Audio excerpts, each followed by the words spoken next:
Ladies and gentlemen, welcome to Full House Games. I am, of course, Caleb House, and joining me today is Brocci. We are looking at the Vintage Quarter Finals here with Damien Smith with what he likes to call 8 Pyro on the left there, and I'm playing Burning Oath on the right. Thanks for having me along, Caleb. I'm really looking forward to this. This is the second Vintage League we've run in Brisbane, and had a lot of new players, a lot of new interesting deck choices, and one of those new interesting deck choices we're looking at here on the left with this 8 Pyro deck. And you'll see as Caleb, I believe, is that a preordained, Caleb? I was a brainstorm. It's a brainstorm actually. the first turn. He's passed the turn over. Misstepped. Passed the turn with no effect. And yes, Damien's deck is really interesting, and you'll see a lot more of it, of course, in this matchup. But he, in addition to Young Pyromancer, is running a new white card from that's just been recently printed. Monastery Mentor. Yeah. It's quite an interesting card, and although it looked to be very well set up once the format rotated, it did get a little bit worse with the bannings, with Treasure Cruise being restricted back down to 1 in Vintage, and absolutely not playable in Legacy anymore. That's right. Yeah, Treasure Cruise would have made Monastery Mentor a pretty busted card, but it still seems open to being abused by many of the cards in Vintage, notably Gush, which I understand Damien is playing full playset of. Yeah, I believe Gush is a pretty strong card with Monastery Mentor. Basically anything you can play for free, right? So it's still great with Moxen and Black Lotus and Mental Misstep. You know, yes. any cards that you can cast for free, anything that gives you anything for free. It's a white, 2 colorless. It's a white and 2 colorless, yeah. And it basically costs 1 more than Young Pyromancer for quite an effect. Yeah, that's for sure. It piles up the damage pretty quickly. Yeah, absolutely. And not only does it buff your own guys, not only does it buff itself, it buffs the guys that it creates. And it's a very interesting sort of mathematical pyramid where he becomes a 3/3 and makes a dude, and then he becomes a 4/4 and makes another dude, and the first dude becomes a 2/2. That's right, and it's sort of staggered. Yeah, and it certainly is. So we said stacks the damage up pretty fast. Going back to the game for a moment, Caleb's just duressed here on his second turn. He seems to have missed a land drop, and he's faced with quite a difficult duress there, I think, because you can see that Damien is now more than halfway towards the dig through time we saw he had in his hand. Yeah, but I still dig think through time and a treasure cruise. Yeah, and a treasure cruise. But I still think that brainstorm was the Jace. correct choice because Damien is also stuck on 1 land, and I don't believe reveal the land to that duress. No. But I think he's picked one has up now. drawn one off the top. But he has a Mystic Remora here, which is quite annoying for Caleb because Caleb doesn't play any creatures except for Gristlebrand. Gristlebrand in game 1. In game 1. So, unfortunately, all of the manipulation Caleb's going to use now is going to draw Damien a card if he continues to pay that cumulative upkeep. Yeah, that's fair enough. But I mean, I also started with quite a low hand here. Did you mulligan this one?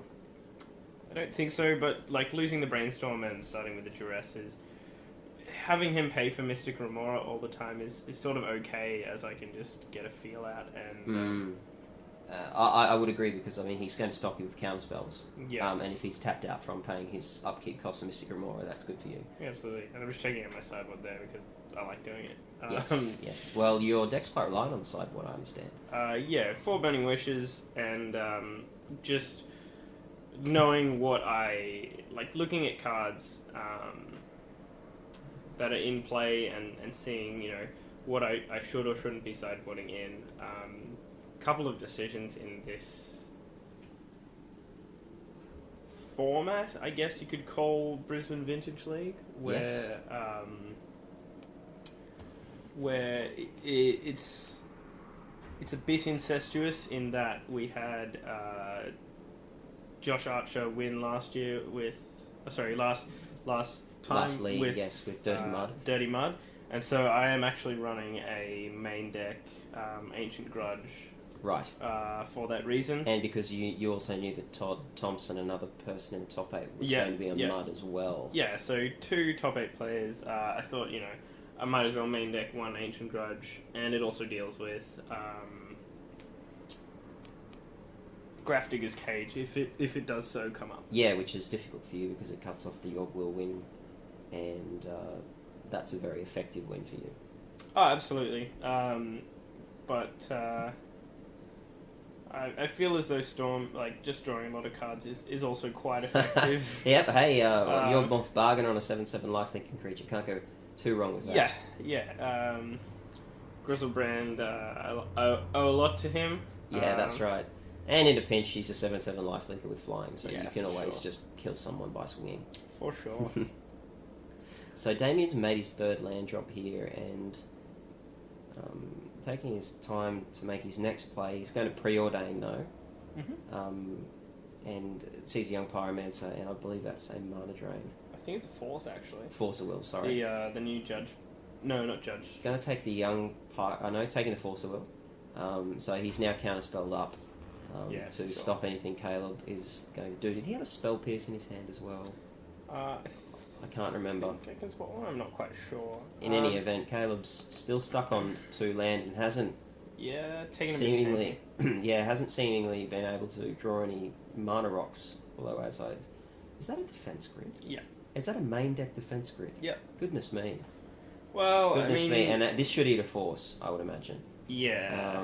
Because that is not something you're expecting to see in the first game, and it's very effective against Damien's deck because the only way that Damien's going to be able to stop this Burning Oath deck is slowing it down through counterspells. Yeah. And that's going to shut him off, and yet, as expected. Absolutely. And the reason I'm main decking one of them and one in the sideboard is because it's either going to eat a Force or stick. It's not going to get touched, and it's going to eat a Force. It's just going to burn your hand, and you can't play. Exactly spells. right. Yeah, I mean, if that's played against me, being that I play blue Landstill, I'm going to counter that. You're also playing Landstill, so Yes. I know that you're going to have to counter that. Yes, and that wastes a counterspell, as you said. And if it's Force of Will, if it comes down on turn 1 because I'm running Ancient Tomb, then I'm 2 cards up. Yeah, that's right, and because I have to take the card disadvantage to stop what is really an effective card. So, Damien is paying for his Mystic Remora again. And also, And did he he's draw gotta pay for off Mystic that Remora. defense grid? I think he missed it. I think he might have missed it. And now he's playing. Good for me. What's that? That'd be Treasure Cruise for 1 mana. Treasure Cruise for 1 mana. Recently restricted down to 1-ofs, but I still play it as a 1-off. I mean, people still play Ancestral Recall. Exactly right. So he's drawn the young Pyromancer. Look, people still play Ancestral Recall. Why not play a better Ancestral Recall? Exactly right. And another land, and I believe I can't see what that is there in his hand. Damien hitting his land drops very consistently here, unlike Caleb, who was just forced to pass the turn again with no action. But fortunately for Caleb, there's no action from Damien either. Yep, but also, And that was actually good for Caleb because he didn't let Damien draw a lot of cards off that Mystic Remora, and he's really not in that bad a position because he's not been under any pressure on the board. So, for sure. Although he's a bit mana light, still in with a good shot at this first game. And no lands is not necessarily a bad thing for Storm when it means you. Correct, you're getting a lot lethal bunch of spells in your hand. But I would say we're going to see a young Pyromancer here from Damien, and there's right. There's the Ancient Grudge on the top of my grip there. And is that a Black Lotus? That's what he drew. So sacking the Lotus. Lotus, and I would think now we're going to see a Jace. Jace seems good. Yeah, and it's a Jace. So from nothing, Damien, through that timely Treasure Cruise, has now established a very, very dangerous board. And this is why you can tell that Treasure Cruise should be restricted in Vintage. In Vintage, I don't mind it. In Legacy, I think we would have been okay with a little bit longer to try and of the cruise adjust in the meta. Yeah, it's not bad when you see a meta change. It mostly just means that people have gone back to their standard, the days before Treasure Cruise. That's right. Essentially, the meta has morphed back into that. In saying that, I believe that Miracle's got a massive shot in the arm because Dig Through Time is still legal, Correct. and almost no other decks can capitalize on it. Yeah, certainly the decks that play the long game, like Miracles, are going to be able to expect to be casting Dig Through Time at least twice in a game, because they're going to see so much of their deck. And that's all you need. Exactly right, and that'll put you take a Brainstorm, 4 cards ahead, and a Terminus or a Brainstorm, and you Entreat the Angels, and suddenly we're done. Exactly right. And that's 14 cards through your deck. It's a really, yeah, that's right, because Miracles doesn't run a great amount of win conditions, it is really good at digging through and finding one of those. Or alternatively, sometimes you just dig through time and find another dig through time. Yeah, which is actually fairly and ridiculous. Another card, like maybe you're missing your land drops. Yeah, bam, you hit a dig through time, and a land and a dig through time, and then go again. And it's instant speed too, Correct. which is the best option for Miracles. To allow you to leave mana up for the counter spells until they've passed the turn. And they also don't necessarily require as much land play. Exactly. Graveyard play. So they can, with their large amount of lands, either cast for full value, for retail, or half and half. That's mix right. it up a bit. Damien is continuing to make all of these land drops. Yeah. But the downside of that has left him with only 2 cards in hand. I'd say now he would... I mean, he's got a Jason play, which right. is a Brainstorm every turn against my deck. Exactly right, and he's just going to start playing some cantrips with Young Pyromancer, I'd say, on the board and getting some tokens, and he's going to start putting some real pressure on Caleb now. Absolutely. Caleb doesn't look like he's too concerned. I think he's re-sleeving a card as we speak. Yeah. And I'm looking forward to seeing what the next couple of turns are going to bring for him. In all honesty, I think I could have gotten a bit more testing out of my Burning Oath. Unfortunately, I had some matches where players either couldn't play and so I had one, right, or something else. But I felt a little bit uncertain going into this. I had wanted to try another deck. And Damien's not finished here. He's running a gush. He's running out of gush. I'm not sure if that's the best thing to be doing in this particular situation, playing at main phase, because he has already played a land this turn. Correct. So yeah. I might have considered doing that in Caleb's turn. However, he's drawn a Time Walk. Yeah. So, well, all's well that ends well, as they say. Really he's now good. swinging for 4 next turn. And in saying that too, he would have had to pay... He's gushing again. Oh no, my bad. Goodness me. Yeah, he's... And... water everywhere. Yeah, exactly right. Just as an aside... and a Gitaxian probe too. Is the Pyromancer trigger when you successfully cast a spell, or just when you cast a spell? It's when it's cast, isn't it? Successfully cast is no longer a term that exists. Right. Okay. So if you're referring to resolve, no, it is actually when it is cast. You cast a spell, so it has to happen before. Correct. So just for those people at home, Damien's been drawing his cards before he's been putting his token on the battlefield, and that should actually be the other way around. So unless he's announcing the trigger and I can't hear it, but you've got to be careful about that, because absolutely. Technically speaking, if you do draw those cards and you haven't either announced the trigger or put it on the battlefield, the person might be able to call you up and say you missed it. Yeah. Although I'm not sure about the new judge rulings on that. I do believe I actually called him out on one of those. Right. But in this instance, he was reaching for them, I believe. So okay, we're all good there. But again, it's very important to look out for those things. So that's 6 damage gone into Caleb, and he falls down to 12 at this stage. I'm a little bit concerned for his well-being next turn. It doesn't look good for me, because Damien's just brainstormed into a lightning bolt, so effectively Caleb's only on 9. And if he's drawn a Snapcaster as well... Even worse, I'm using an Ancient Tomb, so... That's right, so 7. That's really 7. 6, could be 6 if he uses his gemstone... Oh no, it's a gemstone mine, not a City of Brass. Yeah. Yeah, so very, very dangerous situation. And Monastery Mentor on the bottom there for Damien. I see, that's where we want to see it, on the bottom of the deck. You never For want me, that thing to come out. No, Monastery Mentor, a very good card. Indeed. You know, could even be good in Storm. Caleb, you see, breaking the IPG by using his turning my phone off. His telephone during a match. This isn't a sanctioned tournament.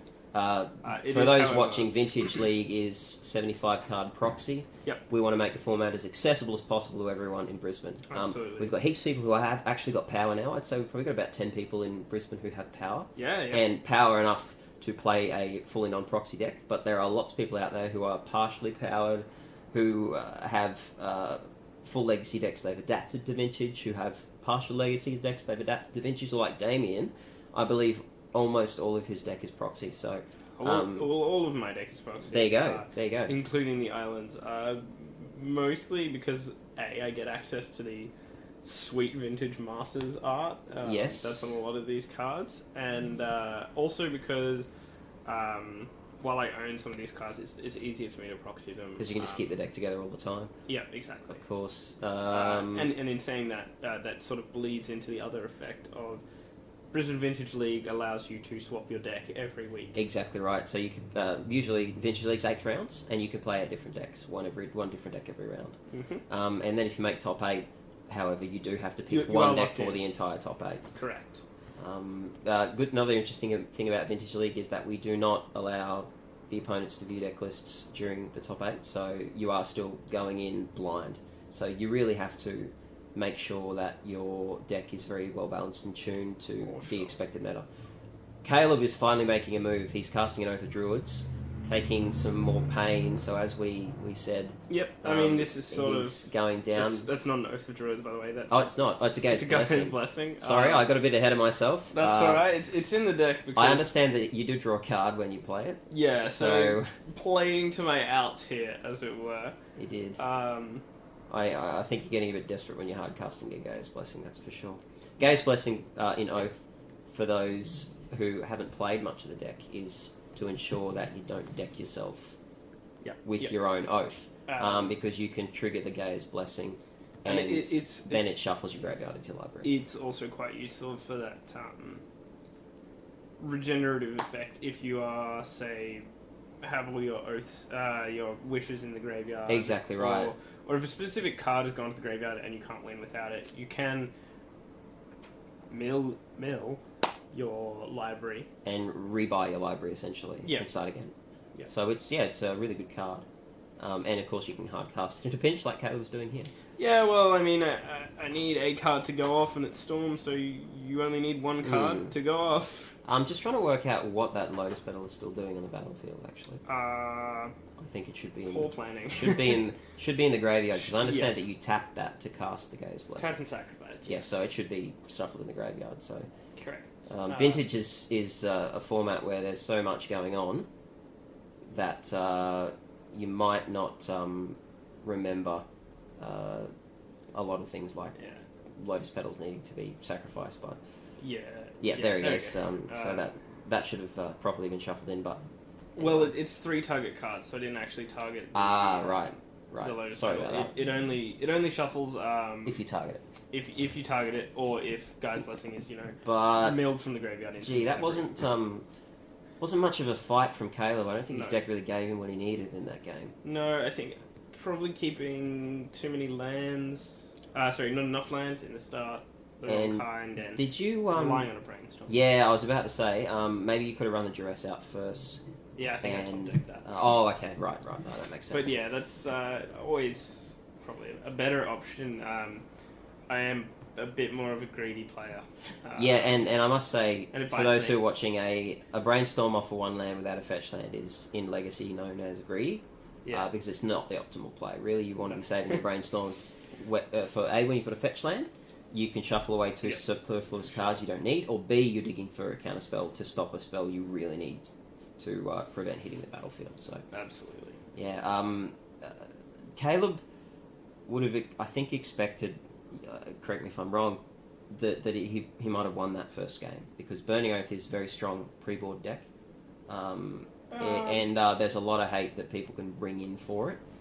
So I think he was a bit unlucky there to draw such a poor hand. Usually Burning Oath is much more explosive and stronger and more resilient than that. Yeah, like I said, I would have liked to get more testing in with the deck. Right. Poor mulliganing decisions, I think. Perhaps it was. Perhaps it was. But I feel as though I should have probably mulliganed that hand, but also the altogether strength of the hand was a little bit split apart by some decisions that I made here and there without looking at the deck as a bigger picture, and swapping this and that out for the other thing. I'm just trying to see what Damien is sideboarding out here. Probably maybe one or two cantrips, I think maybe he's taking out some preordains. I don't personally... There's a Fire and Ice is gone.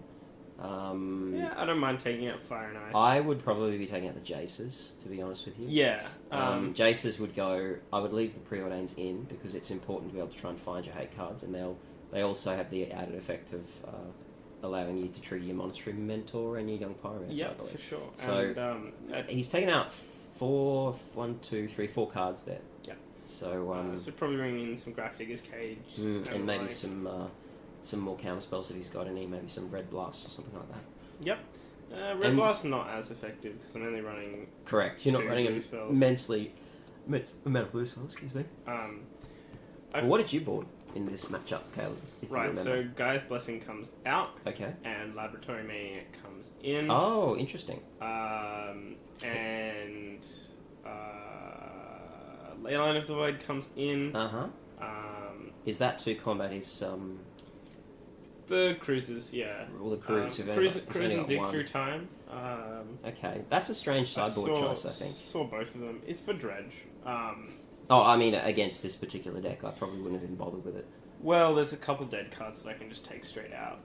Good point. Ancient Grudge can really sort of Yes, come you out. definitely don't need that in this matchup. It's good. It is good against... See, what did he get? There's Bolts went out, right. That is a good play.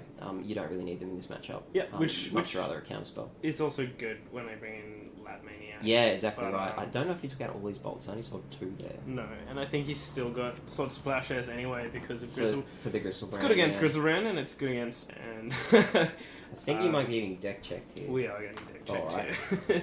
So that's a little bit... Fortunately, we've cut this down. So that's a little bit awkward. So we've just skipped to the second of the game, and oh my goodness, it's a ley line. Yep. Turn 0, the best time to see it. You never want to ever see it again. No. Unless, of course, someone bounces it to your hand, and you're going to have to see it again. But Caleb is on the play this time. Gemstone Mines seem to love him, but he's going to take his time to pass the turn. For sure. On the other hand, Damien has opened up a hand. I see a Stoneforge Mystic in that. Was it a Monastery Mentor in that hand? But that's a Mox and a... It's shiny today. It is very shiny, unfortunately. And in response, I'd say that's a Vampiric Tutor. Correct. Doing it in response because he can still force a will. Exactly. And I don't want him having that token. Exactly right. So, rather than end of turning it, you can just... Do it now. You know, problem solved. That's what Patrick Chapman in Next Level of Magic calls making a pattern to recognise when you should be playing your instant spells in response to other spells by your opponent. Yeah, sometimes, sometimes you've got to be playing instant spells in turn, sometimes you've got to be playing them in response to creatures, yes. And sometimes you've got to be playing them at sorcery speed. Exactly right. And speaking of the Vampiric Tutor, what are you searching for here? Oh, Lord. I could not tell you. I don't particularly remember this game. I think it looks like it's a Wish. It could be a... I wouldn't be surprised if it was a Wish. I think I'm actually searching for a... Maybe it's even a Duress, if you've got your... Oath of Druids? Yes. Oath of Druids or... Yeah, some sort of backup for Oath of Druids. Right. Both good options. Wouldn't even mind a Soul Ring at this point, I don't think. Or some sort of Mana Rock. Yeah, versatility of Vampiric Tutors, it completes the hand. If I've got a Dark Ritual in hand, I would say probably Necropotence. Yes. Because he's only made a one turn play, so I can rip about 8 cards and then avoid some Lightning Bolts. Yes, indeed. Alright, so Resolve the Vampiric Tutor. I would imagine that young Pyromancer is going to resolve as well. Yeah. So this one's definitely a better starting hand for me with Vamp Tutors. And I guess the Leyline of the Void is sort of a mulligan. Like, I'm down a card, but I know that it combats two very strong cards that I can't Soul Ring? otherwise deal with. That's a Mox Ruby. That's a Mox Ruby, and there's the Oath of Druids. That might have been what you Vamp Tutored for. So we will see if he has a counterspell, and he doesn't. So, ladies and gentlemen, this is sometimes one of the best. Got to go. For it. One of the best starts that Burning Oath can have, because next turn we're going to see a Gristlebrand hit the battlefield.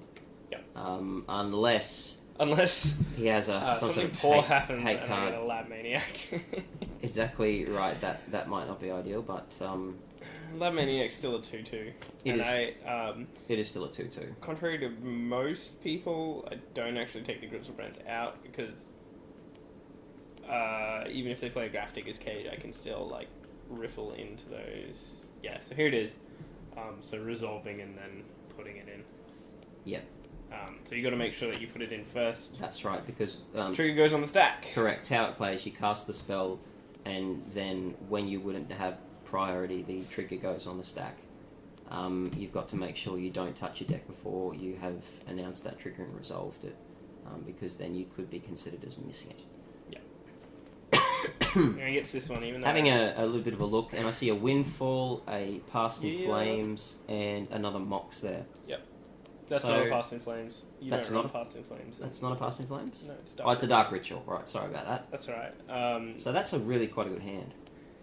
Yeah, if I can hit a Grizzlebrand here or soon, it's go time. Indeed. And Windfall... in a pinch, will refill your hand.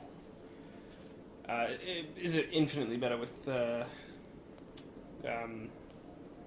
as well? There we go. Now, Oath triggers and 4 cards down into a Grizzlebrand. That's not too bad. Although sometimes you do like to see more cards in the graveyard if you want to use Orgmoth's Will. But now the 7/7 lifelinker, your bargain on a creature is on the board, and that is not good news for Damien at all, because his deck's made up of little creatures, and really the only outs to Grizzlebrand he has are the Swords of Plowshares.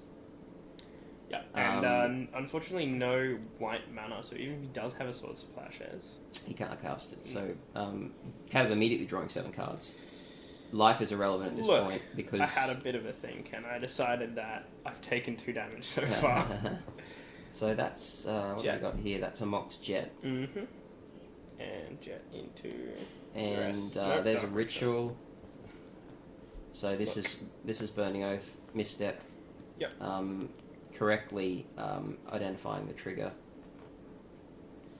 And we're at 3 Storm count here now. Indeed. Unfortunately, with Storm decks, every counterspell you use to try and stop them is a +1 to their own Storm count. And in fact, a really legitimate strategy in Storm decks is to milk the counters out of your opponent's hand in order to actually get to lethal Storm count, where you wouldn't have been able to do that with just the cards in your hand. So very experienced Storm players can actually do that. Though. It is a lot trickier. That's a new City of Brass.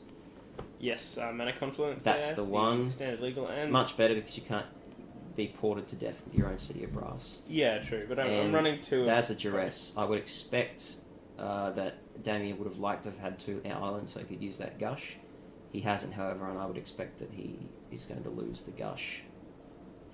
You may take Jace though. That's an interesting play. Take Jace. Because not as much when you know that I've got 2 duresses. Right, that makes sense. So I think the other one is... Looked like a Monastery Mentor, didn't it? Can't quite see. It could be. I thought it was one of the Delve spells, actually. But that's a pretty good turn. Strip Damien's hand.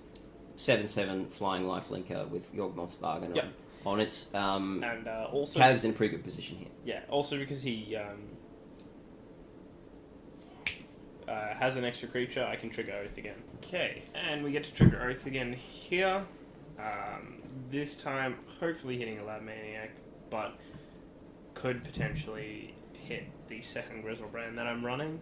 In which case, Caleb will probably just decline to put it into play and draw it for his turn. Yeah, I don't think that's how it works, though. I'm going to check that. That's an interesting ruling. Because if it is, I think you actually have to sacrifice. Because the May trigger is correct when you decide to flip cards. Which is why some players go for the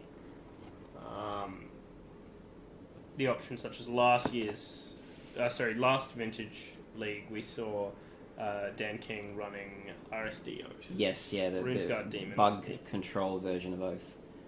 Essentially, you just go to Runescarred Demon, into a Runescarred Demon, into a Runescarred Demon. And there's really not much the opponent can do to stop you once you start doing that. Yeah, because I mean, you just get to tutor for whatever you want. Yeah, things and like get Time a 6/6 Warp and body. Time Vault and Voltaic Key, and you pretty much win. So, yeah, that's a slower, more controlling version. This one with the Lab Maniac, for those of you who don't remember the card, it is the best card in Magic, because it says if you would draw a card when there are no cards left in your library, you win the game instead. Yeah. It's a very, very interesting win condition. Yeah. One of my personal pet favourites. I have many decks that I play that use this to win.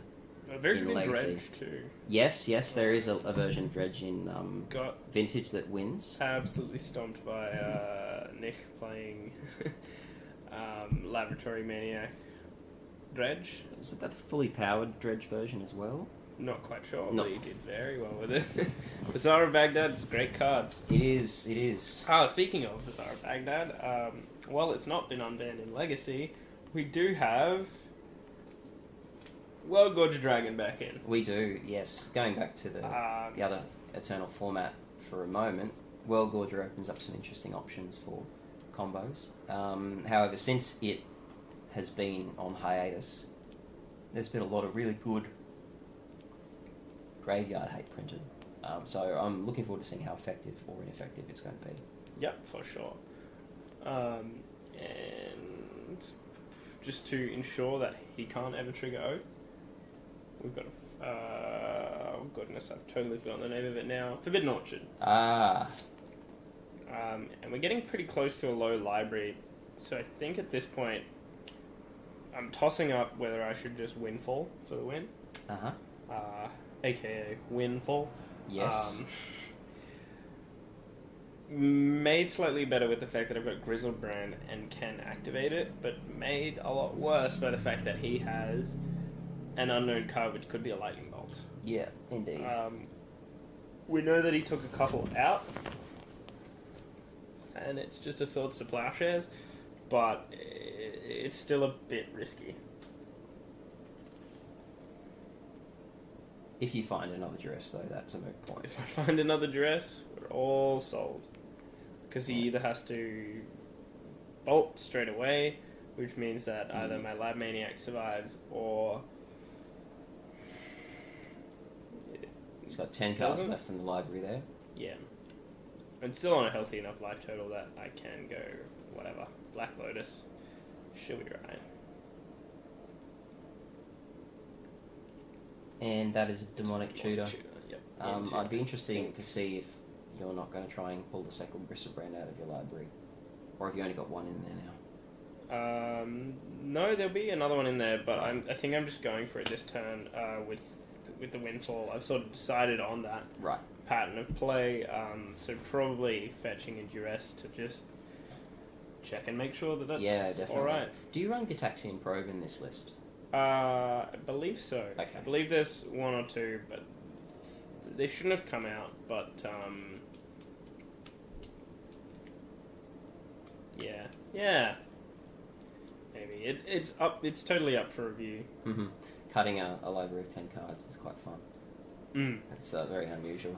The game between the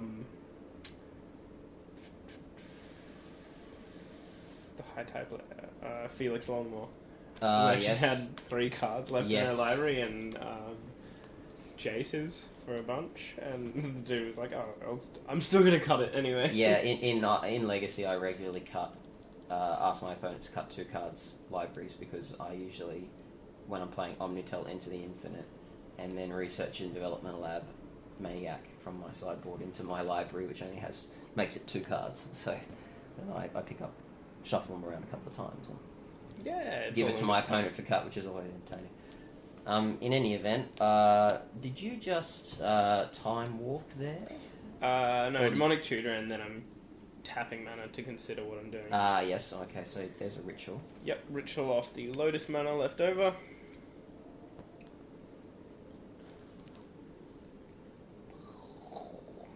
And do we want to go for it? Probably. I don't know what I'm doing here. Sort of going for Storm Count. That's making very sure that there's nothing that Damien can do now to stop you from doing anything you want, because he hasn't got 3 mana to pay. Yeah. And you are windfalling. Yep. And then in response, I'm going to... Draw 7 cards. Draw 7 cards with Grizzlebrand. So Windfall Resolve. Is now a win spell. Discard. And then Labratini Maniac wins me the game. Yep. Huzzah! Because you had bit of an odd line of play. Oh, but you obviously had the Mana Confluence open to pay for a Ponder or a Gataxian Probe to just win you the game on spot. Yep.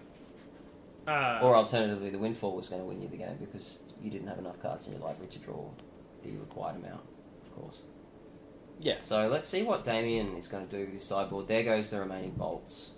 No, maybe he's bringing them back in because he's now seen the Lab Mate. Are those... There's some Ingot Chewers in there. I'm not quite sure. Are those Rest in Pieces? They are Rest in Pieces. I would be bringing them straight in. Yeah. If I was Damien. Shutting off the graveyard against Burning Oath is really good because it shuts off the Yorgwin. Your Not will. only that, it's maybe slightly better than the Grafdigger's Cage, but you probably want a combination of both even. You do. If he goes turn 2... Rest in Peace after a turn 1 Grafdigger's Cage. That's it. I'm pretty much done from there. You can win without the graveyard, though. Yeah, but Grafdigger's Cage shuts off Grizzlebrand, and he has enough hate that Laboratory can die pretty easily. We should clarify that Grafdigger's Cage doesn't allow creatures to enter the battlefield off the Oath trigger. Yeah. Because they're not entering from... They're entering from a library. So you have to draw the cards. You usually find that Oath players bring in Nature's Claims against Grafdigger's Cage. Or, of course, Caleb has the alternate option of just not going the Oath route, of just going the traditional play bonkers spells and win with the lethal tendrils. Yeah. So, there is that option. Third option is, of course, hardcasting Grizzlebrand, which we may see get in this matchup because there is a lot of mana in Caleb's deck. Yes, I do actually really like the fact that you can hardcast Grizzlebrand, and it makes me consider having him as a one-of in normal Storm, except for the fact that Ad Nauseam is a typical line of play. Yeah, look, if you can't win through Past the Flames, you win through Ad Nauseam, and if you can't win through Ad Nauseam, you probably shouldn't be trying to combo. Yeah, you probably shouldn't be playing Grizzlebrand. Let's be honest. No, I do enjoy hardcasting the old Grizzlebrand in my deck. Yeah, for sure. It's an unexpected, very unexpected line of play, and we'll see if it happens for Caleb. We are 1 apiece now in this quarterfinal match. In saying that, I've been looking at a Grixis control deck, which may possibly hardcast Grizzlebrand. That is quite cool, but also runs a 2 of Animate Dead. It's just as a sort of black miracles, right? As it were. Back to the matchup. What else got hit pretty hard in the bannings? In Vintage, nothing really. Yeah. Of course, the just Treasure Cruise. The Delver decks. The Delver decks took a little bit of a hit because playing 5 Ancestral Recalls in Vintage is just stupid. Mm-hmm. It's stupidly good. Yeah. And, there would be times where Delver decks would just play turn 1 Delver, and then flip it turn 2 and just counter everything else you tried to do for the rest of the game. Yeah. Because they're just simply drawing way too many cards. And it's all conditional counter spells like, Spell Pierce, Philosopher's Storm, Spell Snare, For sure. and just swing in with that Delver on a 6-turn clock. Usually because the other person's using fetch lands, usually counted on to get 3 or 4 life down. Yep. That took a big hit, which I don't mind. I'm not a big fan of the card Delver of Secrets. I think it's good. It's an amazingly powerful card. I just didn't think that blue needed anything more like that. But it has spawned a whole new archetypes in Vintage and in Legacy, and there are a lot more creatures now in Vintage. Yeah, which is great. There are in Legacy, and Caleb, that's a misconception a lot of people have about Vintage, is that it's just spells.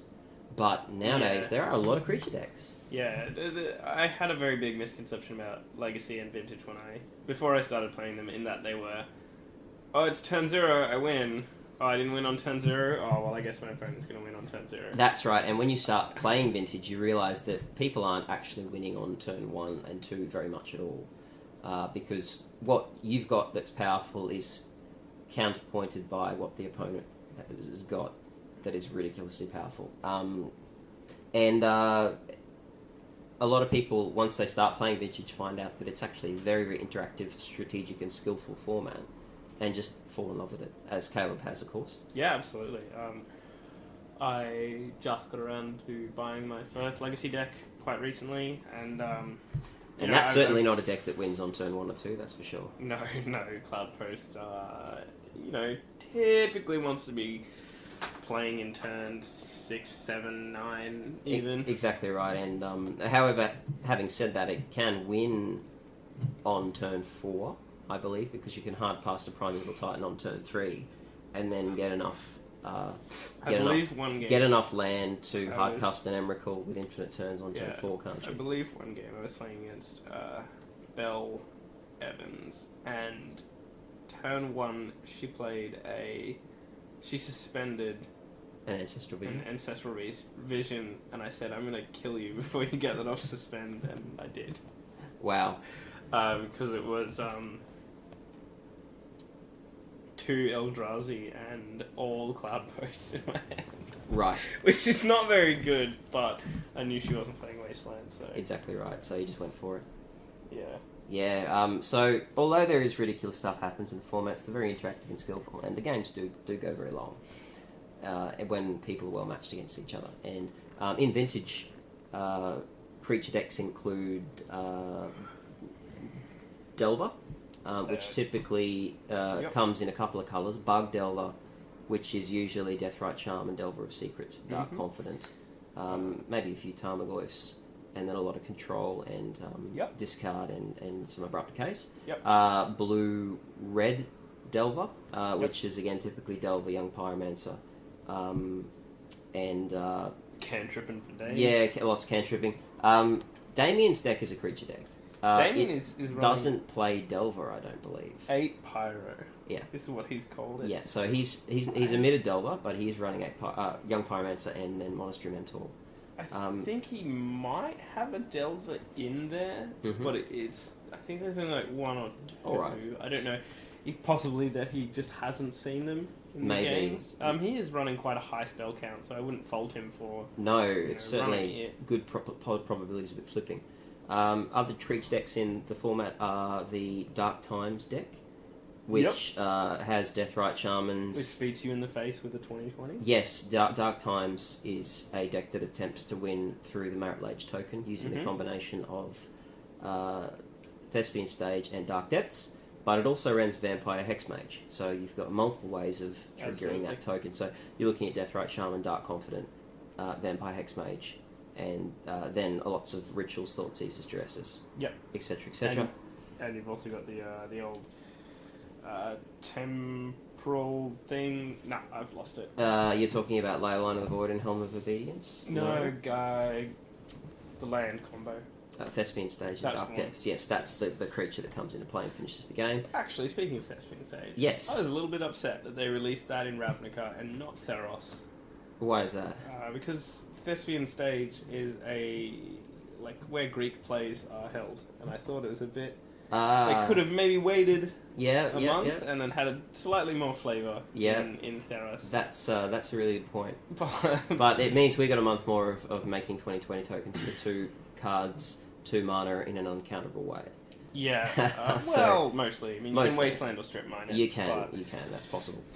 it's pretty strong. Let's not fault that. It is. It's certainly made a splash in all of the Eternal formats, using along with things like Reliquary, Vampire Hexmage. Certainly spawned a new version of lands in Legacy, and Dark Times in Vintage got a real boost out of it, because now you can you've just got this way of playing the combo out that totally avoids counterspells, and there are usually a lot of counterspells in Vintage decks. Yeah, and most people can't beat a 20/20, or No. if they give you 20 life, you're on 40, it's exactly right. you're usually okay from there. Yeah, I Swords to Plowshares on many a Merit Lage token, and it is quite frustrating knowing that if you're beating down with Mishra's Factories, you've got a long time before you're going to kill them. Yeah, just a little bit. Moving on from that deck, however, as we see Damien play a Ponder, and Caleb opened with another turn 0 Leyline of the Void. Well done. Yeah. There's some Hate Bears in Vintage, and Yeah, there's absolutely. a Hate Bears deck in the top 8, in fact. I believe Damien's brother Nathaniel is playing Hate Bears, is yes. running a Maverick Hate Bears. It's worth mentioning that both Damien and Nathaniel have never played a Vintage tournament before. This is their first tournament, and they have both made it through the top 8, so they've done really well. And getting rid of Brainstorm because it's Yeah. got a fetch land. Yeah, good idea. Good idea. Ancestral Recall's gross. I'm not playing with it. It is. So, Caleb, good start with Duress. Again, he stuck a Rainbow Land on the first turn, so he's got all the mana available to cast his variety of spells. Rainbow Land. I've never heard that one before. Oh, okay. Nice, I like it. Alright. Yeah, it's good. Alright, introduce Caleb to a new term, Rainbow Land. Yep. Maybe it's just a David term, you never know. No, I like it. Rainbow Lands. I could tell you a story about Rainbow Lands, but everyone who knows what a Broshy story is that's listening to this podcast is now screaming no, so I won't do that. But Rest assured, I will not tell any stories. a very crucial part of this deck are the Rainbow Lands, due to the fact that mana requirements are all over the shop, and you want a lot of cheap free spells, but you're running 4 colours, sorry. Mostly in black, but you can't really risk not being able to cast XYZ spell. That's right. It does get very painful. That's right. Damien has just preordained into a Young Pyromancer and another preordain, I believe. It's a good start. Left it as it is, so we'll see a Young Pyromancer next turn, I imagine. Followed by another preordain to get a token. So Damien off to a reasonable start. Looks a bit light on counterspells though. He's got a Mental Misstep in hand, I see. Which is not bad against Caleb's deck because it shuts off the Dark Ritual. And we'll see if it draws out the Misstep here. I believe it will, yes.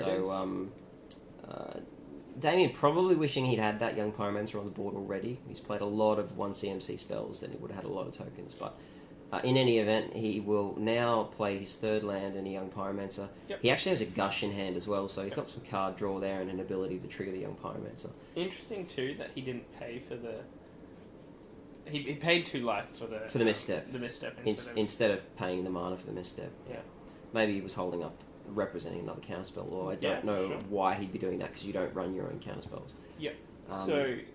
But anyway, Caleb of course doesn't mind that because if he's trying to tendrils Damien, that's one less storm that he has to. Yeah, achieve. I mean it cuts off a bit of my mana, but as you said, it's effectively the same thing as casting a storm spell. And if I had some more spells, perhaps that's an extra 2.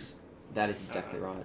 Exactly right. That actually, if he's trying to storm off into the face of a Mental Misstep paying Phyrexian mana, it is essentially 4 life in Caleb's favour, 2 less storm that he has to achieve because 1 has already been given to him in a plate.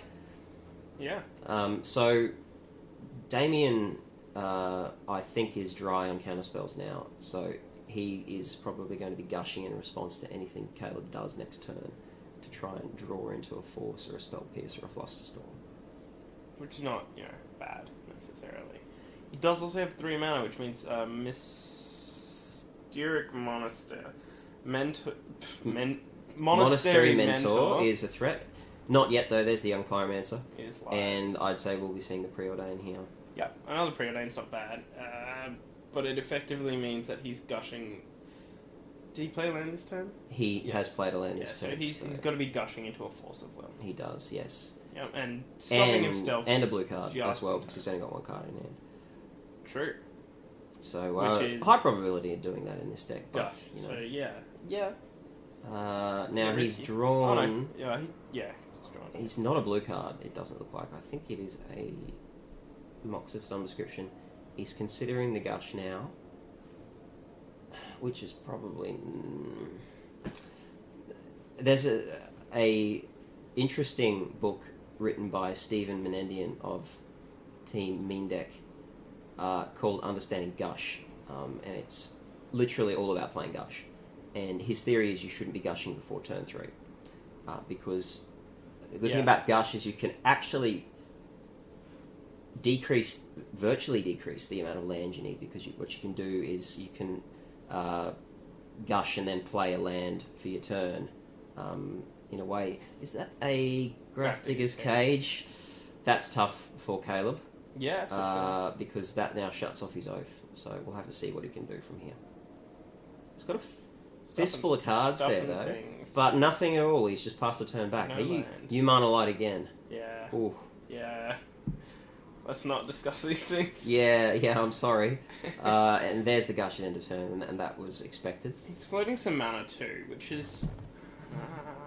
I don't know. I'd prefer to maybe gush in my own turn if I'm floating mana as well. Correct. Because then you get, as you said, 3... It's two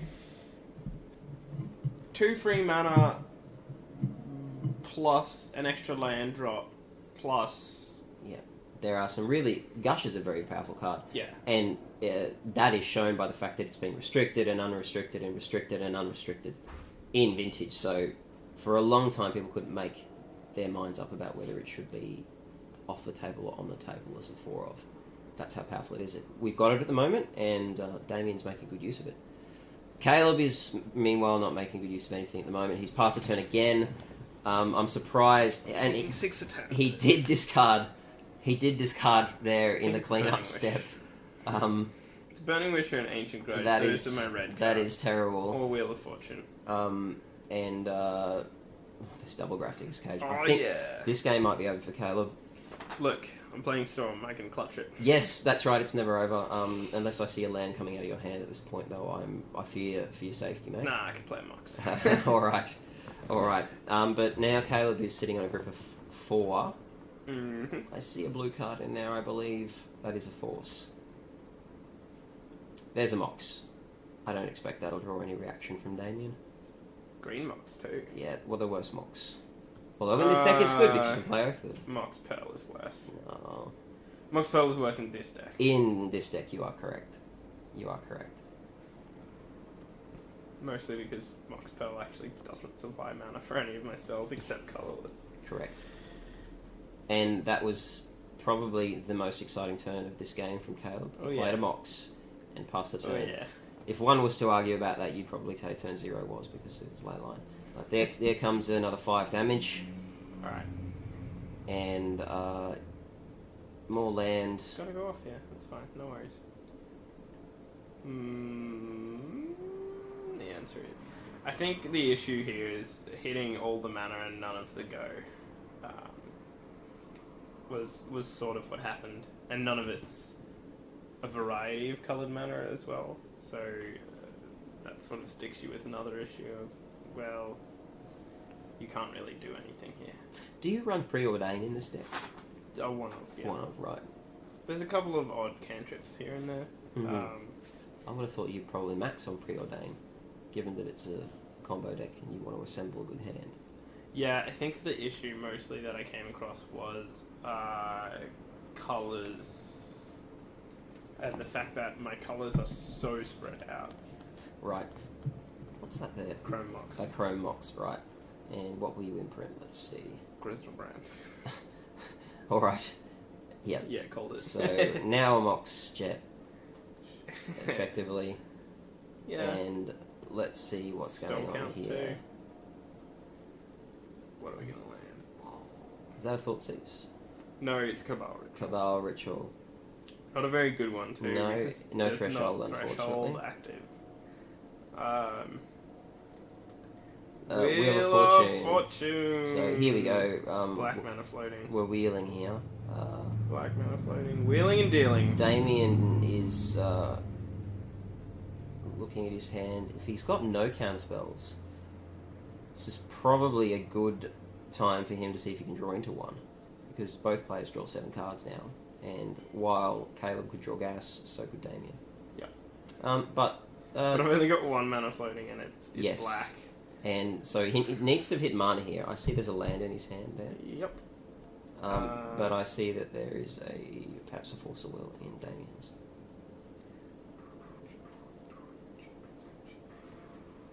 What's gonna happen? Come on. This is the the issue with going deep. Going deep is great, but oftentimes it just doesn't work. And look, that was a good start from Damien. He had some sculpting going on. Although he lost the brainstorm, he had 2 preordains. Found a young pyromancer, mental misstep, dark ritual. Yeah. Gushed and really put himself in a good position to win. And again, unfortunately, Caleb stumbled on mana. And that's just how it happens sometimes with this deck. With great power comes great responsibility to make good mulliganing decisions. Yeah. To paraphrase Dark Confident. I think that's one of my perhaps strongest issues. Caleb could learn to mulligan a little bit more aggressively with this deck. And I think I needed a bit more testing. Right. A bit more testing would have been nice, just to make sure I knew where I was at. Yeah. I sort of picked up the deck and ran with it from some stuff with Storm, and it's a little bit different to normal Storm. Very different, yeah. You're kind of all over the shop. Having said that, though, I actually don't think this is a good matchup for you, because you're facing a deck with lots of fast counter spells, and a clock that can be very, very quick. For sure, and the addition of Swords to Plowshares in branching out to white mana also makes it pretty hard to... Yeah. we haven't seen it happen yet, but... no. Not fantastic for Grizzlebrand. Exactly right. Sticking around. Can certainly put a spanner in the works for you. The strictly blue-red version would be one you would probably rather face than this. I would agree, yeah. Because Red Elemental Blast you don't really care about, and then you lose Swords, and also lose Monastery Mentor, which is ridiculously quick. Although we haven't seen it yet in this game, I would say that it'll probably make an appearance sooner or later. I should also probably, sleeve better. Why is that? Because I'm running, proxies in front of double sleeves, and it makes the deck very thick. Okay. And I did notice that I had a couple of issues shuffling, which sounds a bit odd to say as a complaint / excuse. But it just puts you off a little bit, You like to be comfortable with your deck. Yeah, absolutely. But not necessarily putting me off in terms of familiarity with the deck. But I'm a big fan of crunching numbers, and I know that if you're not shuffling your deck properly, you are not achieving the randomness you could be achieving. Yeah, exactly. And your deck won't flow out as smoothly, given how you've constructed it and the amounts of cards you've got in it. Which is one of the reasons why I do actually like playing Modo quite a lot, because you notice that perhaps some decisions that you're making are a lot better online because you have a truly randomized deck. Yes. Compared to, cards that stick. I'm not saying I'm cheating or anyone's cheating if they don't shuffle their deck properly, but in real life, it's just a fact that you cannot effectively randomize your deck. You just can't do it. Correct. Unless you are using something electronic with an algorithm. It's really almost impossible to get as random as you can in a shuffle machine, for example, or on Modo with the shuffle algorithm that they've got on it. For sure, and I wouldn't mind if they introduced shuffle, magic shufflers. Yes, I've often thought about that, but can you just imagine how much that would cost? It would be ridiculous. Would it? And I think it would be prohibitive for... Well, you would obviously have the tournament organiser needing to provide them, because they would have to be independently verified by the person as not being rigged. True, yeah. So, there. And we've... On to the first game, back to it. Damien's open ahead with Force, but he's not going to bother about a ponder. And this is probably the best start that Caleb has had out of the 3 games. Hey. No offence, but you got a very strong manipulation spell. Ponder is restricted in Vintage for those people who don't play a lot of it. That's how good it is. So that would have set him up well to go on to turn 2 and 3. Damien, however, I believe has Mystic Remora there. And that we'll see played now. So he's going to try and draw some cards off that. You might see Caleb slow down here a bit. Mystic Remora is an interesting one for him. It is. It is a brew. And that's a strip mine. That is a strip mine from Burning Oath. What the hell? That is not something I expected to see in this deck. Now, tell me about that. Tell me about the strip mine and the reason for including it. Is it main deck, first of all? Yeah, it's main deck. I right. don't sideboard lands. There you go, folks. There you go. It's pretty much a one-of just to have, and then, See, there's obviously a surprise coming from the opponent as well. Yeah, pretty good. It dealt with Mystic Remora really effectively. It did there. It did. Which is probably saying... And it's also got him fetching basics for some reason. Saying a bit too much about the card itself. Look, I don't even really think I want to be playing Ancient Tomb in this deck because I don't like being shut off on colourless, but there are those really odd cards every now and again really odd lands that you need to deal with, and Tolarian Academy, for example, sometimes is a prime target for strip mine. Tolarian Academy. And Library of Alexandria. Right, and the two sometimes players yes, the Mishra's well. The Thespian Stage, in the Dark Depths. Also, Mishra's Workshops are nice things to hit with strip mine on occasion. Yeah, so I did take this deck offline and changed a couple of things. Mm-hmm. Probably for the worse. I definitely would have liked to get some more testing in, but I didn't want to take out the strip mine because I knew that there were some cards that I would have to eventually deal with over the day. Sure. Damien here preordaining, and again he's hit a young Pyromancer and a blue card. Good. Something. And if he's got got a Mox in hand as well? It might be. I'm not sure though. All I can see is a force on the end at the very left of his hand. That's good. Which is what you want to see in this matchup, because you want to have that. Oops, no, you don't. Ability on turn 0. For sure. Oops, all spells. Really fine balance though with force and playing against combo decks, because you want a hand with force in it, because you want to be able to stop whatever they're doing on turn 1. And in this deck, it will be Mox Land Oath, which you want to stop. But then you've got to have something to follow up that with. You can't just go, oh well, I've got a force and 5 land and a blue card. That just won't fly. You need something else. And Damien had the preordain, and he's found the young Pyromancer, so he's going to get the clock going next turn. Yep, for sure. I think that Storm's a very interesting deck, both in Legacy and in Vintage, where Vintage maybe slightly more so, where you have access to these variety of coloured discard draw. Yes, that's right. And a new one coming out in black, which I'm actually quite interested in, from Khans of Tarkir. No, Fate Reforged. Yes. Where you discard your hand and draw X-1, where X was your hand size. So it's just a slightly worse draw. It's a slightly worse windfall. Yeah. There's the Oath off a Tolarian Academy and a Black Lotus. Of course, played the Lotus before, and that draws the Force, which is expected, but probably not outside of Caleb's calculations. So, yep. We'll see. I expect the young Pyromancer to come down here. And great. Indeed we do. Not bad for Caleb, because it means that...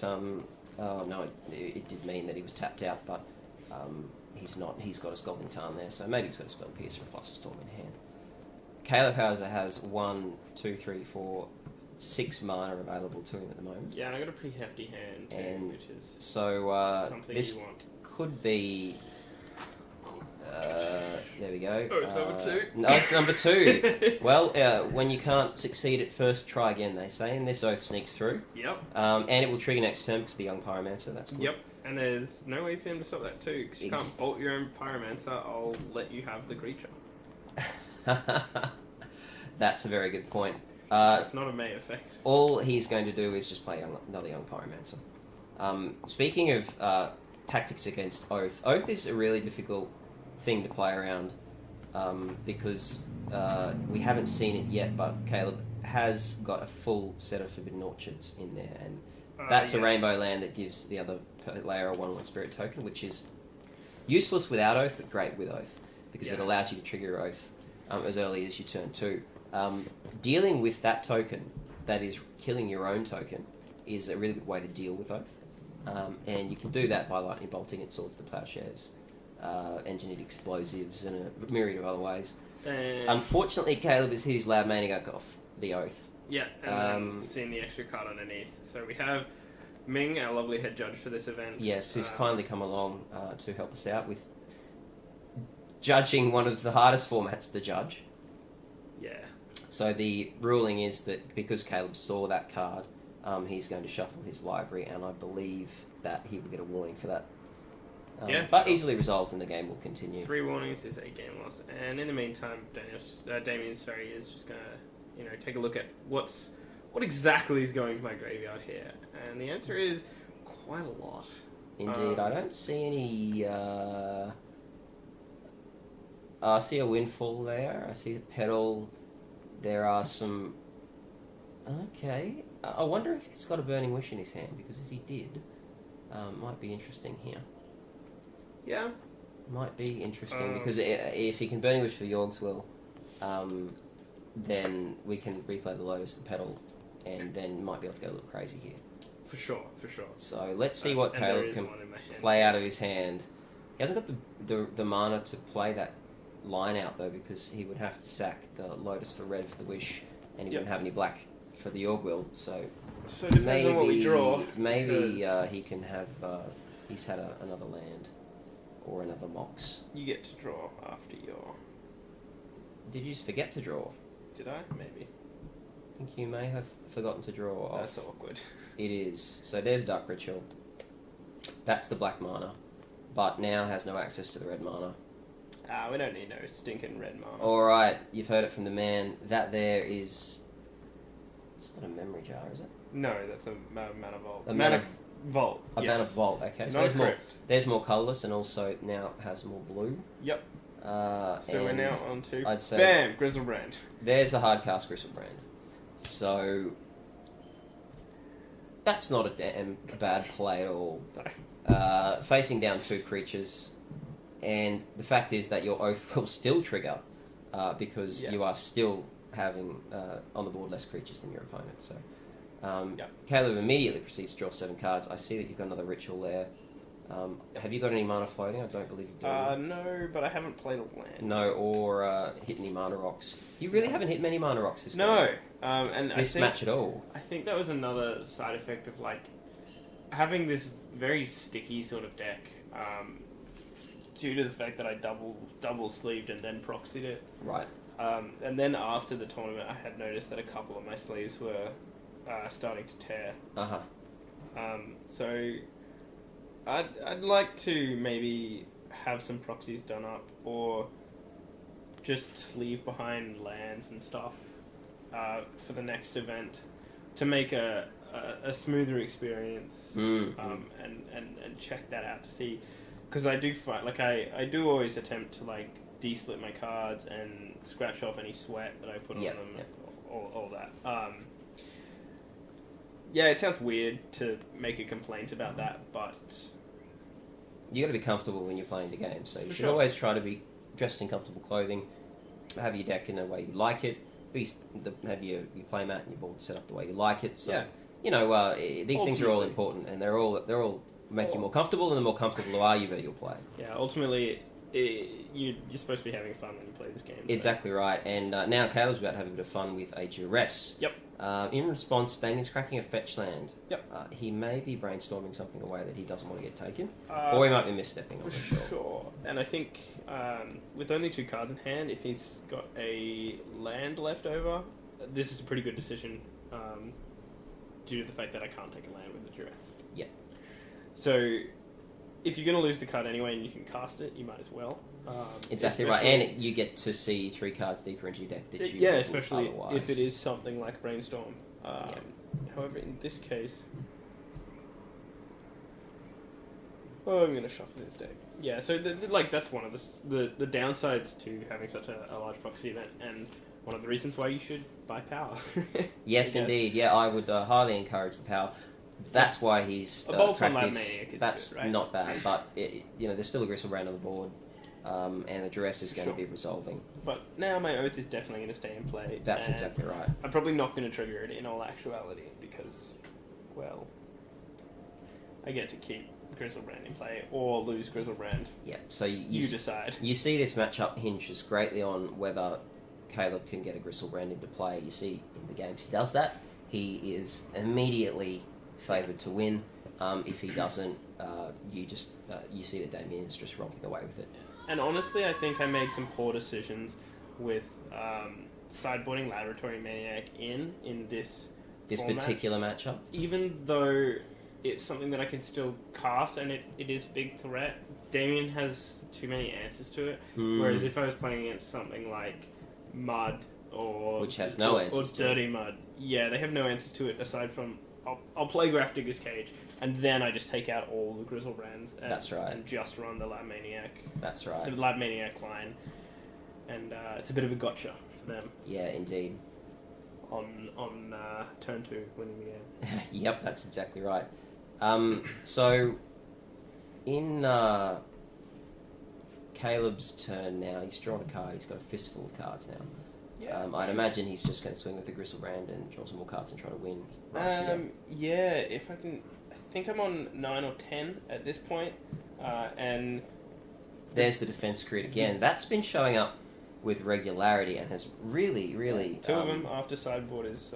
Yeah, I'm very impressed with its effectiveness, and I'm quite frankly glad that I didn't play you, because that card would have given me nightmares. Yeah. I play blue, either red or white land still. Actually, I'm sorry, do you play Mystic Remora? I do not play Mystic Remora. I'm on the standstill. I'm liking Mystic Remora. Plan. Yeah, I've played a mirror, except that instead of standstill, he had Mystic Remora. I played that at last year's GP Melbourne. I crushed in 2-0.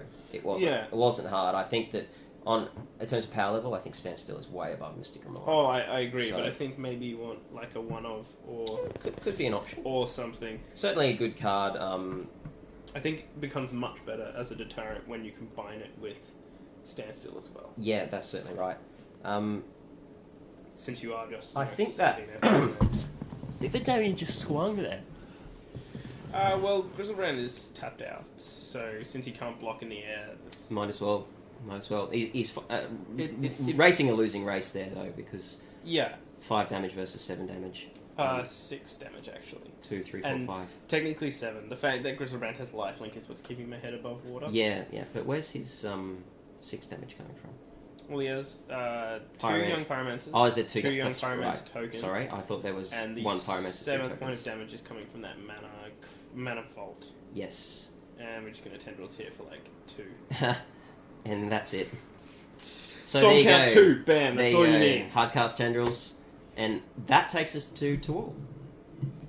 So no one's broken serve yet. Going long, and for the very interesting fact for all the viewers out there is every quarter-final match went to 5 games. Yeah. They were all incredibly close, hard-fought, well-played games. And absolutely. I think it just happens that we filmed this one. If we'd filmed any of the other ones, you would have had just as good a coverage. I played Adrian with Bomberman. It doesn't just so happen. I filmed this one because I was playing it. That aside. A stipulation of the tournament, but... That aside. Yeah. Adrian and I had a really excellent control matchup, Standstill versus Bomberman. It went with serve, whoever was on the play won. He started on the play in the first game. And, of course, that put him on the play in the 5th because we traded, and he won that one. Yep. He was playing a Red Splash for Dak Faden. I do really like which that. he bought it out because it doesn't work against me. But he brought in Red Blasts. And Red Blasts were a key thing that he used to beat me because they... Because you're running a lot of blue spells. 1 mana vindicated my Jace. And the other spell that really, really hit me hard was Pithing Needle. He Pithing Needle my Mishra's Factory on numerous occasions, forcing me to find an engineered explosive to kill it. Yep. And because he runs Trinket Mage, it's all too easy for him to just fetch another one. I So that was a really good match. made a really good play that I liked the other day. Found out with a Trinisphere or say a Thalia in play. Yes. We'll use Thalia for this example. You can actually engineer explosives for X equals 1 less, and still play it and get those counters. Because Thalia increases the maybe not so. Yeah, no, should still work with Trinisphere. So what are you trying to play? What are you trying to have engineered explosives with counters? 2 or 3? So say I'm trying to have 2 counters on my engineered explosives, and I've got. And there's a Thalia and and a I've only Trinisphere got board. a plains, a mountain, and an island. If I name X equals 3, it's going to have to come in with 3 counters. Sorry, X equals 2, it's going to have to come in with 3 counters. But if I name it X equals 1, because of the increase of 1 by Thalia, I can choose to pay with 2 of those lands. Yes. Giving me 2 colours that paid for it, and 2 counters on engineer when it comes in. Okay. A little bit of a strange interaction with Sunburst, I think, is the mechanic. That is really strange because my understanding of Sunburst was that it comes into play with the amount of counters equal to the colours of mana you used to pay for it. So in that correct. So in that case, it would have come in with 3 counters on it because you use 3 different colours of mana to pay. Yeah, if you name X equals 2 and there's a Thalia in play which bumps it to 1, which 3. bumps it to 3, it will come in with 3 counters. Yep. But if you name X equals 1 because Thalia bumps it to 2, yes, sorry, I certainly I love that trick. Little gotcha that you can pay it for the same price. Indeed. People have pulled me up on that before, and it's a very sneaky way of playing EE through Chalice as well. Because if you want to EE the Chalice, EE on 1, or if Chalice is on 2 and you want to EE for 2, you can just play. Yes, you can pay it for 3 and you can just pay 2 at the same time. I'm going to pay EE for 1 and then I'll just pay the extra 1. So yeah, it's really good. EE is one of my favourite cards in Vintage, actually. I know many people have hung their heads in dismay when I've EE'd a number of their Moxen and creatures. It's very versatile. Blowing away some tokens. Very versatile. Yeah, also kills young Pyromancer tokens. It kills Forbidden Orchard tokens to prevent Caleb's Oath from triggering. Yeah, correct. Got a myriad of uses. So. The other card that prevents Oath from triggering, as we all know, is Witchbane Orc. Haha, yes. The hero from last year's Vintage 5th round in the final. Josh actually didn't realise the interaction that Witchbane Orc has. Witchbane Orc gives you hexproof, and Oath needs the target opponent. Yeah. So it can't actually trigger. So we've had another Leyline of the Void here in the 5th game from turn 0, so that's really good. But Damien has answered with a Grafdigger's Cage, which is not so good for no, not fantastic. That's Forbidden Orchard, Mox, and I think that's Ponder. Yep. No? Imprinting a Ponder on Defense Grid. So it's a great start because now essentially Damien's counter magic is all turned off. Yep. And he also doesn't have any land. He does have a token though. So he's going to start beating now with a 1/1. Not great. I see there's a Jace in his hand. There's a couple of Pyromancers, I believe, as well. So, but Caleb's got some mana, he's got a defense grid, doesn't have to worry about counter spells. It did cost me 1, 2, 3, 4, 5 cards, though, which is not fantastic. And that Grafdigger's Cage was very inopportune, because otherwise... Yeah, this hand would have been absolute gas. Actually lethal. yeah, absolute gas. Actually lethal. So a turn 1 Grafdigger's Cage is pretty much sealed it here. Indeed. Damien has a Force of Will, of course it's useless, because defense grid is on the board. Forces of courses. He's just going to nod his head and accept those 2 spirit tokens that Caleb's given him and start to beat down. Caleb is triggering his Oath here. Yeah. I am uncertain as to why. Lab Maniac. So, obviously, what happens if Grafdigger's Cage is on the board and someone Oath triggers is that the Oath player will reveal from their library until they reveal that creature card. That creature card will go on top of the library, the rest of the cards will go in the graveyard, and they will draw that creature card for the turn. So, is that Lab Maniac there? Did you hit? No, it's Gristle. That was a Gristlebrand, alright. actually an interesting strategy against Oath, because although he can't cast his Griselbrand, he can cast his Maniac, and then he can deck himself. So it's really a race now. Yes. And he's losing the race at the moment, because I think he's taken 4 from those spirit tokens now. 5. Because he had 1 by itself. He did, yes. Caleb, unfortunately, is up against it here, but he does have Mystical Shooter, Brainstorm. Yeah. At the end of turn, safe from all counter spells, and I hope it was a good Brainstorm. Yeah, I think I probably didn't want to hit Griselbrand here. Or actually, here I should have gone for my second Oath and played Lab Maniac. Would have been a better decision. Yes, I think that would have been a better decision. The fact that I drew into Griselbrand sort of turned me off doing it again in case I drew into the second Griselbrand. And unfortunately, it's let Damien hit his 3rd land drop here, which opens his counterspells right back up again. Yeah, unfortunately, now he can play the Force of Will that he's got in his hand. Yeah. So, really, I think the optimal play here for Caleb would have been to keep triggering his Oath. And hopefully hit that Lab Maniac. That's right. That's right. And be able to play it around that Force of Will, meaning that he just has to hope that Damien doesn't have any removal. But be that as it may, let's see if he can find another way to win. But, there's still a Griselbrand in my hand. There is a Griselbrand, so if he hits any rituals... I can hard cast that. Might be coming into play. We're good to go. But I think Damien's just going to sit on his Force of Will here, and he's just swinging in with those tokens. Yeah, so it's really upsetting now. I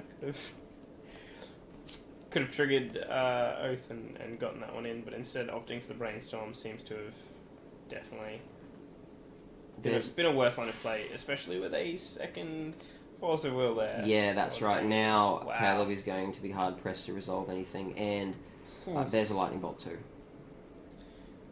Lightning Bolt's pretty good too. I probably would have put it second down if I was Damien, taking the Force first, obviously, to counter anything good, and then Lightning Bolt can come out next to bolt that Lab Maniac. Like, sure, let me get that Oath and then Lab Maniac for it.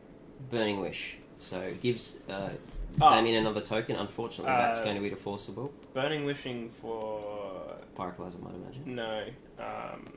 Show and Tell. Of course. Of course. Have you got another wish in hand? That's the question. I've got Griselbrand in hand. You have, yes. But, if I'm Damien here, I'd probably let me fetch the target, because it's not going to be... you get to see what the card is, and it's also out, so I can't fetch it again. You do. I personally, I would rather... probably rather counter the Burning Wish first of all. Yeah, it's fair enough. I mean, me playing the deck against myself, I would let the Wish resolve because I'm cutting myself off a turn and then extra mana next turn. It's like, as you can see, I've only got the 4 mana in total. Exactly right. 2 of which is coloured. And I have to give him a token every time, so if it's not something blue, if it's not Show and Tell, which he can counter anyway, he gets to get another token, and that's increasing his clock on me, which is why I prefer the line. The other line I'm thinking is that you draw your S off the top and totally screw me. He's got double Force. No, he hasn't. He's used 1. But if he didn't, if he didn't use one of them, that is true. So he'd need double dress. Yeah.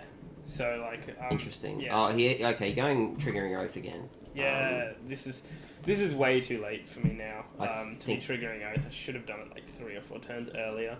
But I think it was the whole. And there's the Lab Maniac. Brainstorm Burning Wish. You draw. That sort of tricked myself into believing that. And trying for the Lab Maniac. Yeah. Caleb is seeing if he can resolve that. Now, Damien, if he'd had his Lightning Bolts... well, it's actually been 2 or 3 turns, so if I'm Damien, I'd probably just let that resolve. And then bolt it. So would I. Because I'm not winning this turn anyway. So would I.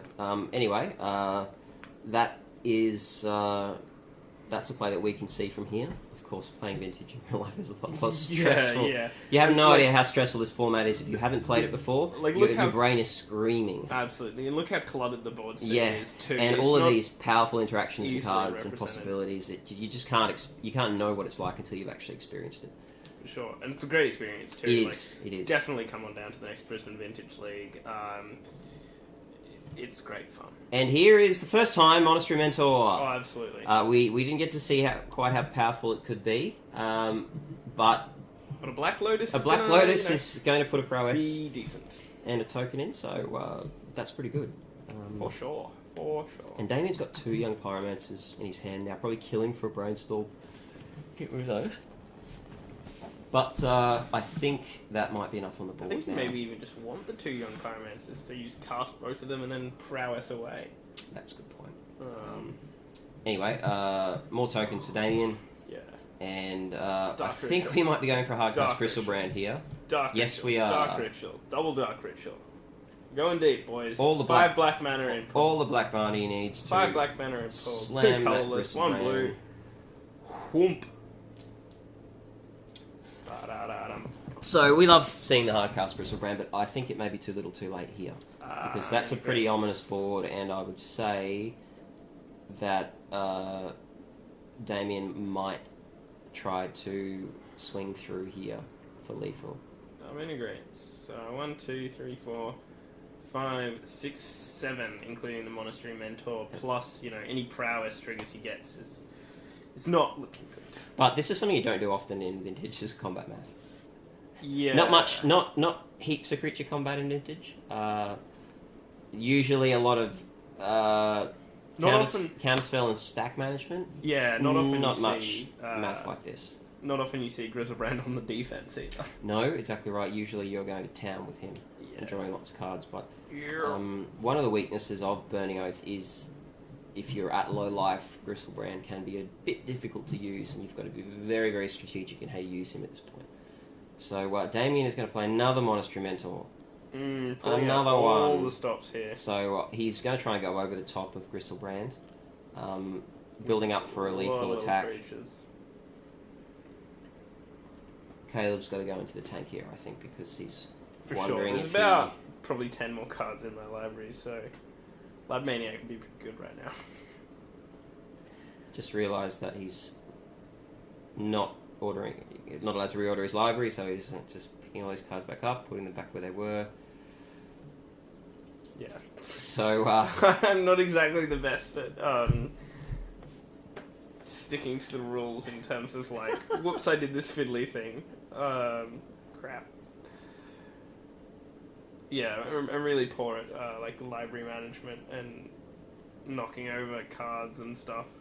yeah, I draw 2 cards instead of 1 card sometimes, and look at the second one and not the first one because I'm just trying to rush a bit or I'm a bit nervous. So Yeah, and be careful of that. It's made worse when you're in these sort of positions where Under the pump, under the gun. Grizzlebrand's on defense. Yeah, that's right. That's like that statement alone is enough for people to should know. Curl up in a ball in the corner and start crying. Oh lordy. Yeah, exactly right. And checking out his sideboard here. Oh, by the way, the reason I did play proxies is so I could get that's the GP promo Grizzlebrand. Okay. It's not even a legally printed card yet. That's the one they're going to start giving out Yep. this year. For I think entering Season actual 2? Pro Tours. Right. Actual Pro Tours gets you that Grizzlebrand, which is hella nice. Yeah, it looks looks really good. does look really good. None of these vintage players, of course, thinking about the Pro Tour. We're thinking about Brisbane Vintage League 2 glory. Brisbane Vintage League 3. 2. This was 2. This is 2, yes, that's what they're thinking about at the moment. For sure. The prizes for this one, by the way, folks, first prize got a Time Vault, second prize got a Library of Alexandria, third and fourth received a Mana Drain, and 5 to 8 got free entry into the next Vintage so League. I will be entering the next Vintage League. At worst case, Probably- so Dane, Probably- I think, yeah. What was that, sorry? I will be entering the next Brisbane Yes, Vintage League. that's right, and I dare say Damien would be as well. Probably kicking off sometime in March, because That sounds both good. Vintage and Highlander wrapped up. Vintage we're covering now. Highlander in a couple of weeks' time. And we decided we'd probably take about a 3 to 4 week break before we start off the next one. Yep. Some changes. I think we might be moving back to the fortnightly rounds. Fortnightly rounds where you can play 2 players at a time. Yeah. There were some time management issues. There were fortnightly rounds. The usual way leagues work is that you are paired up for 2 rounds, and you have 2 weeks to play those 2 rounds, which allows you a bit more flexibility. We have some players actually who drive down from Gympie to Brisbane, which is a 2-hour drive, and we have some players from suburban areas of Brisbane who can't always get into the city, for sure. Central place to meet. So we like to make it as accessible as possible. That is a Tendrils? No, it's a demonic tutor. All right. Just making him sweat here, and also, letting me look at my library. All right. So Damien with a big board. Caleb, perhaps seeing if he can find a wheel spell to play. I don't think a wheel spell's going to cut it here, Pochi. No coloured mana, and... yeah, the problem is that if... It'd have to be Windfall, I think. Yeah, but it depends how many cards you've got in your hand. It's pretty useless. I think I've only got 2. I do believe I'm actually taking Ancient Grudge here. There are no more wishes in my deck. No more miracles to get me out of this one, and I've accidentally sideboarded out Gaia's Blessing, because that goes for Lab Maniac. Oh dear. Something I should have picked up on earlier. So lots of lessons learned here, obviously, in playing this match and also in covering this match. Yeah, absolutely. You'll be back better and stronger in the next Vintage League, of course. I think I don't want to be playing Burning Oath in the next Vintage League. Oh, okay. It's a good deck. Maybe I wasn't piloting it very well. And some other issues, I was a bit lazy and sort of rushed myself to not look at other options, and you do see that with oddities like the main deck Ancient Grudge, because I needed to put an extra card in, and I was just like, well, let's put in an Ancient Grudge, because I knew that it was okay for the meta. Yeah, look, there were potentially going to be 3 mud decks in the top 8. Yeah. Nick was considering mud. Fair enough. And look, I'm not going to hide it behind the fact that it was a meta-orientated decision. I could have made a better meta call. It definitely was slightly because of that. We just had a preordain with 2 Ministry Mentals and 2 Young Pyromancers on the board. So and Damien's playing 8 Pyro here, and we can see half of that on the battlefield. So he's obviously doing well for himself. Yeah, and this is something that nothing short of an ensnaring bridge could probably hold back. Yep. And also one of the reasons why Time Walk is restricted, I would say. Exactly right. Young Pyromancer into Time Walk, into Snapcaster, into Time Walk is probably one of the craziest things I've ever done. Really only able to pull that off when Treasure Cruise was unrestricted, but it was still a nice play. Indeed. Now, back to Caleb again. I think he's now facing down Alpha. Yeah. Strike damage here. Drawn his... Actually, no, maybe he's not. He's done the calculations. No, I'm totally facing down lethal. He's passed the turn, now he's going making his opponent sweat. Alright, Caleb's just doing a bit of a troll job here. No, I mean, you've always got to make them play it out in case they... Make a mistake. He might have not swung that turn, you never know. He didn't swing the turn before, and he could have actually won the turn before, I'm pretty sure. So. Right. So, blocking a Monastery Mentor, and that's it. The newly printed card runs over Caleb in the 5th game. Absolutely. Tight games, but ultimately Damien is victorious over Caleb. Yeah, I wasn't able to break serve, and unfortunately that happens sometimes. No, unfortunately a few games stranded without much land, Yep. I think cost Caleb dearly there. Yep. And regretting taking out that Guy's Blessing. Yeah, that's right. Maybe a few sideboard decisions could have gone a different way. Yeah, but Caleb receives free entry into the next Vintage League. Yep. Which is pretty good. I think it's about $30-40 that we pay for it to come in. It's not cheap. No, but that is because the prizes are so good. Yeah, they are, and it's a very long tournament. Yep, and with 5 game matches, first 3. Yep, and with more and more players too, those prizes will get better. Yeah, that's exactly right. But Damien proceeds into the semi-finals. Absolutely. And that's all for the quarterfinals of Brisbane Vintage League. Please join us for the semis coming up next.